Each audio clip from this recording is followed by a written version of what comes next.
पढ़ने का मन नहीं है, चलो कोई बात नहीं, आज एक कहानी सुनाते हैं। ये कहानी है गौतम बुद्ध जी के समय की। उन्होंने अपने शिष्यों को सुनाई थी। जीवन का क्या अर्थ है, किस तरह व्यतीत करते हैं, इसे समझाने के लिए कहानी सुनाई थी। कहानी में एक राजा होता है और राजा शिकार खेलने जाता है। जैसा कि राजा के साथ कुछ सैनिक भी जाते हैं। जब शिकार के पीछे दौड़ते दौड़ते राजा अपनी सीमा से बाहर निकल गया और जो सैनिक थे वो छूट गए रास्ते में, और स्थिति एक ऐसी आ गई कि शिकार तो मिला नहीं और देखा कि कोई नहीं है और हालत भी बेकार हो रही थी, अर्थात भूख प्यास लग रही थी। तो राजा ने नज़र दौड़ाई तो क्या देखता है कि एक लक्कड़हारा एक पेड़ को काट रहा था। वहाँ उसके पास गया, वो अपने घोड़े को लेकर, बड़ी हालत ख़राब हो रही थी। उससे कहने लगा कि अब पानी मिलेगा या कुछ खाने को मिलेगा। लक्कड़हारा बड़े अच्छे स्वभाव का था, उसने कहा ज़रूर मिलेगा। तो उसने अपने कपड़ों से एक रोटी थी, उस पर मोटी सी कुछ सब्जी थी, उसे दी, और उसको पता था पानी कहाँ है, इसलिए वो एक बर्तन में वहाँ से बावड़ी से पानी भर लाया और राजा को ला के दिया। राजा ने वो रोटी खाई, पानी पिया, तृप्त हो गया, मतलब उसकी कुछ भूख मिट गई। उसके बाद उसने लक्कड़हारे से कहा कि मैं पास का जो नगर है उसका राजा हूँ, यदि तुम्हें कभी मेरी ज़रूरत पड़े तो तुम बेझिझक आ जाना, तुम्हारी मदद अवश्य की जाएगी। लक्कड़हारे ने हाथ जोड़े, उससे नमस्ते की और राजा अपने रास्ते चला गया। वो अपने पेड़ काटने में लग गया। कुछ समय बाद लक्कड़हारे ने सोचा कि भाई यहाँ सारे पेड़ कट चुके हैं, अब मुझे राजा से मिलना चाहिए। और एक दिन वो राजा के पास चला गया। उसने दरबारियों से कहा कि मुझे राजा साहब से मिलना है। अपना परिचय दिया कि मैं कौन हूँ। उन्होंने, दरबारियों ने आगे जाकर राजा को बताया कि इस तरह एक लक्कड़हारा आया है, आपसे मिलने की इच्छा प्रकट कर रहा है।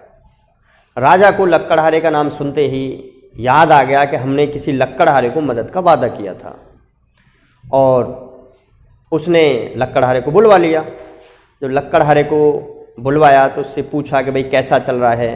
तो लक्कड़हारे ने बड़े विनम्र स्वभाव से अभिवादन किया राजा का, बताया कि महाराज, जिस वन में मैं लकड़ियाँ काटता था वो वन खत्म हो चुका है, और अब मैं रहूँगा कैसे, खाऊँगा कैसे, अपनी जीविका कैसे चलाऊँगा। मुझे जीविका चलाने के लिए मुझे कोई वन दे दो जिससे कि मैं अपना भरण पोषण कर सकूँ।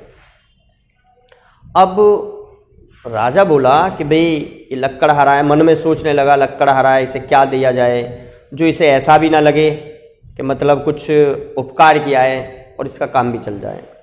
कहने लगा ठीक है, आपकी मदद की जाएगी, और उसे अपने किसी कक्ष में ठहरा दिया, खान पीने की व्यवस्था कर दी। उसके बाद मंत्रियों को बुलाया, कहा कि एक लक्कड़हारा आया है और इस तरह से उसने हमारी एक मदद की थी, और अब वो मदद मांगने के लिए आया है, तो उसे क्या मदद की जाए।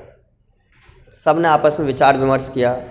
मंत्रियों ने बताया कि महाराज, वो वाला वन है हमारे पास जो कि चंदन का वन है, क्यों ना हम उसे लक्कड़हारे को दे दें। सब सहमति हुई और वो वन जो था लक्कड़हारे के नाम लिख दिया। पदाधिकारियों को बता दिया कि ये वन है और इसको लक्कड़हारे को वहाँ छोड़ देना। उन्होंने जाकर के वहाँ छोड़ दिया। अब लक्कड़हारा अपना काम में लग गया। लगभग 8-9 साल बीत गए। एक दिन राजा को ख्याल आया कि क्यों ना भाई उस लक्कड़हारे से मिला जाए। अब तो वो काफ़ी समृद्ध हो गया होगा, काफ़ी उसने तरक्की कर ली होगी, कई महल बना लिए होंगे, बच्चे अच्छे होंगे उसके। तो उसने अपने मंत्रियों को लिया और पदाधिकारियों को लिया जो उसे छोड़ कर आए थे, और साथ लेकर के वो चल दिए। जाकर क्या देखते हैं कि वहाँ तो वन ही नहीं था। राजा बड़ा अचरज में पड़ गया, भाई वन कहाँ गया। मंत्रियों से पूछा कि भाई कहाँ है वन। तो मंत्री बोले, हो सकता है महाराज हम किसी गलत जगह तो नहीं आ गए, ऐसा भी हो सकता है ये जगह ही ना हो वो। अब मंत्रियों ने पदाधिकारियों से कहा कि कहाँ है भाई। नक्शा देखा गया कि महाराज यहीं छोड़ के गए थे, यहीं पे वन था। तो दूर दृष्टि दौड़ाई तो देखा कि कुछ चंदन के कुछ वृक्ष खड़े थे, और उधर की तरफ जब गए तो चंदन के वृक्षों के बीच में जो बचे थे उसमें लक्कड़हारा उदास विचार मग्न बैठा था। अब राजा ने उससे कहा कि भाई सुनाओ लक्कड़हारे, ऐसे कैसे बैठे हो? अब तो तुम्हारी हालत बड़ी अच्छी हो गई होगी और बड़े अच्छे दिन व्यतीत हो रहे होंगे, तुम अब इस अवस्था में कैसे हो? लक्कड़हारा बोला, महाराज मैं अभी सोच में हूँ कि आपने इतने सालों का मेरा जुगाड़ कर दिया खाने कमाने का, अब कुछ समय के ये पेड़ और हैं, उसके बाद क्या होगा, बस यही विचार अपने मन में लेके मैं दुखी हूँ। राजा बोला कि अब भी तुम लकड़ी काटते हो, अब भी मतलब इस तरह से करते हो, ये सारा तो वन तुमने बेच दिया? हाँ महाराज। कि तुमने कैसे बेचा? कि महाराज मेरा तो वही काम है, काटना, कोयले बनाना और फिर मार्केट में बेचना, बाजार में बेचना। कि तुमने उनको जला के कोयला बना के जब बेचा? कि हाँ महाराज। अरे उसको बड़ा पछतावा हुआ राजा को कि भाई ये तो बड़ा गड़बड़ हो गया, इसने तो सारा का सारा वन बेकार कर दिया और उसका लाभ भी उठाया नहीं।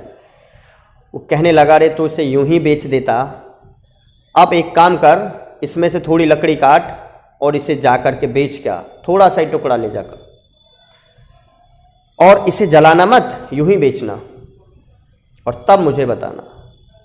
अब उसमें से कुछ लकड़ी काट के छोटी छोटी कुछ लकड़ी काट के वो ले गया और एक व्यापारी के पास ले जाके बोला कि लकड़ी चाहिए क्या? व्यापारी ने देखा कि भाई ये तो शुद्ध चंदन है, अब ये लगता मूर्ख है, शकल से तो मूर्ख लग रहा है, क्यों ना मैं इसे यूं ही ले लूं कौड़ियों के भाव। उसने कहा हाँ ले लूँगा, लेकिन 1 रुपया दूंगा। वो बोला 1 रुपया? बड़े आश्चर्य से। तो व्यापारी समझ गया कि भाई ये जानता है ये चंदन है, तो इसलिए इतने में मानेगा नहीं। वो बोला ठीक है 2 रुपये। कि 2 रुपये? वो आश्चर्य से कहने लगा, बोला अरे ठीक है यार, चल मैं तुझे 4 दूंगा।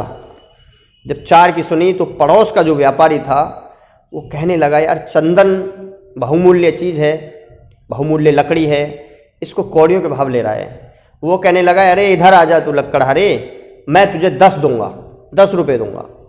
अब 10 रुपये की जब उसने सुना तो आश्चर्य से बैठ गया, वहीं लकड़ी को लेकर का रोने लगा कि मैंने इतना पूरा वन जला दिया और उसके बाद उसे बेचा। मैं कितना मूर्ख था कि मैंने इतनी अमूल्य चीज़ को जला दिया। और वहीं पे वो रोने लगा। तो गौतम बुद्ध जी बताने लगे कि हम सब भी इसी तरह उस लक्कड़हारे की तरह ही हैं। उस लक्कड़हारे ने नासमझी में पूरा वन जलाकर बेच दिया और उसे मिला क्या उस जलाने के बदले कुछ पैसे। लेकिन जब उससे एहसास हुआ कि ये बहुमूल्य चीज़ है, तब उसे लगा कि भाई मैंने तो अपना बेकार में ही पूरा वन बेच दिया और मुझे पास कुछ नहीं मिला मुझे। उसी तरह हम भी अपने जीवन को इसी तरह बेकार कर रहे हैं, गलत चीज़ों में, गलत कामों में, वासनाओं के तहत, गलत विचारों के तहत इसे बर्बाद कर रहे हैं। हमें सबसे प्यार करना चाहिए, प्रेम मोहब्बत से रहना चाहिए और हर एक सांस को अच्छे से जीना चाहिए। हमें ऐसे ही अपने जीवन को जीना चाहिए जिससे कि उसका फल अच्छा मिले।